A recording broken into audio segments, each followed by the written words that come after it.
fato de que ele é um fascista. Ele é um fascista. A gente tem que fazer a pauta do que realmente importa para o Brasil. Do que realmente importa para o Brasil. É um boçal num nível...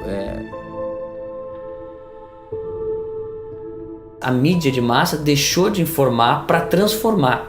A transformação social é hoje a principal função dos meios de comunicação, não mais a informação.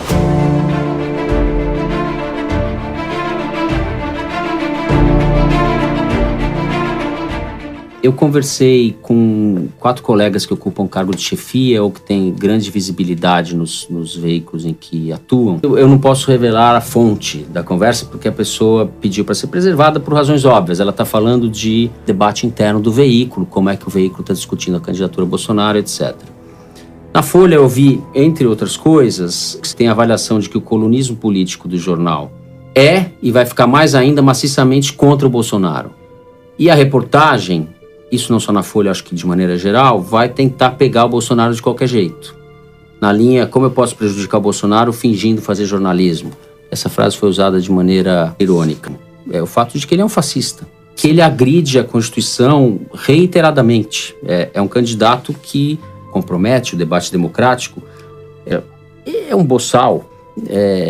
E o erro que a gente não pode cometer, na minha opinião, no Brasil é o que foi cometido pela imprensa americana, que é deixar o Trump tomar a pauta. Ele definiu a pauta. Acho que a gente não pode correr o mesmo risco de deixar o Bolsonaro dominar a pauta da eleição. De certa forma... Você tem que fazer a pauta da eleição. Você tem que fazer a pauta... Você tem que fazer... A imprensa escrita, pauta, TV, publica informações que viralizam. Então, acho que o risco maior é esse mesmo que o Toledo falou. A gente cair na pauta do Bolsonaro. A gente tem que fazer a pauta do que realmente importa para o Brasil. Do que realmente importa para o Brasil. Do que realmente importa para o Brasil.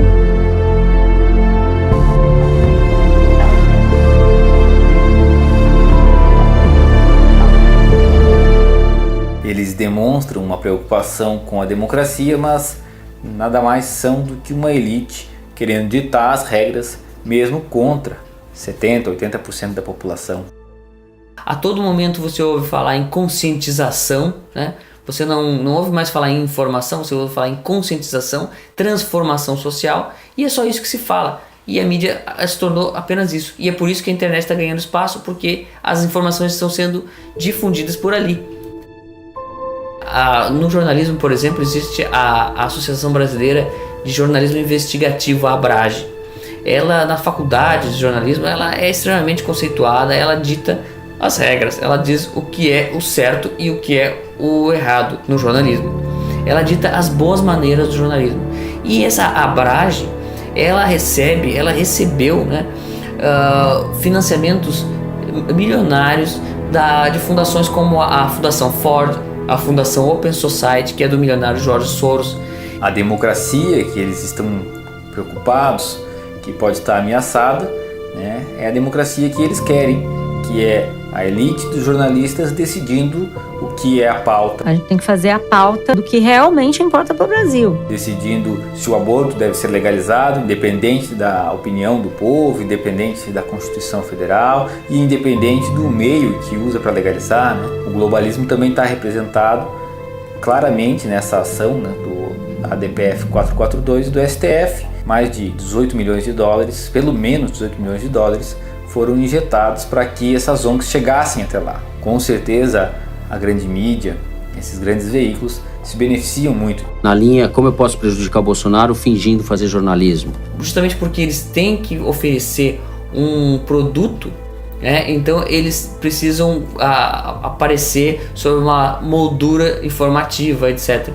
E que pareça que tem algum interesse pela verdade.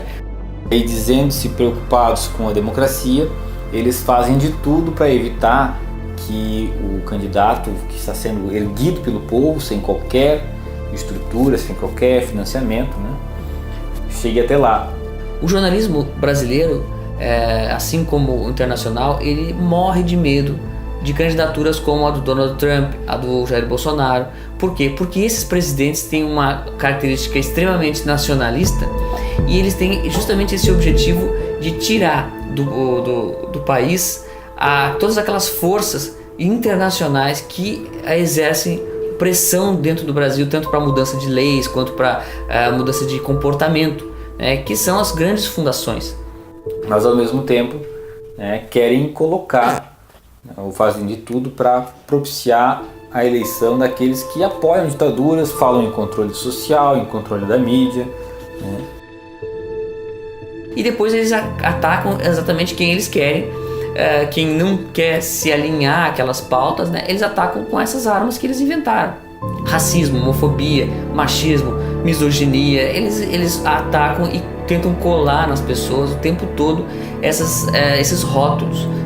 E é assim que eles trabalham, eles recebem instruções para usar isso aí. Uma mídia que apoia governos petistas, por exemplo, que apoiam ditaduras bolivarianas aqui na América Latina, apoia o Foro de São Paulo.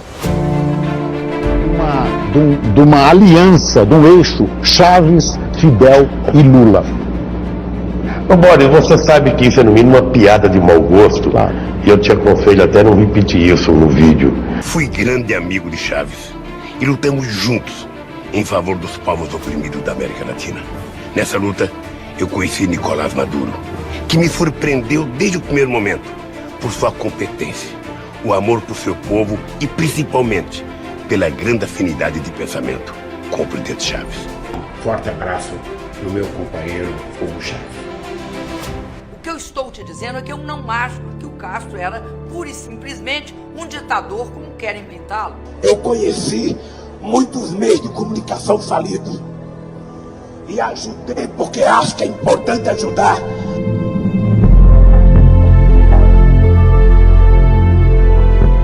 A verdade é que os movimentos de massa sempre foram orquestrados no Brasil pela esquerda. A sociedade brasileira nunca se viu representada, nem pela imprensa, muito menos pela classe política.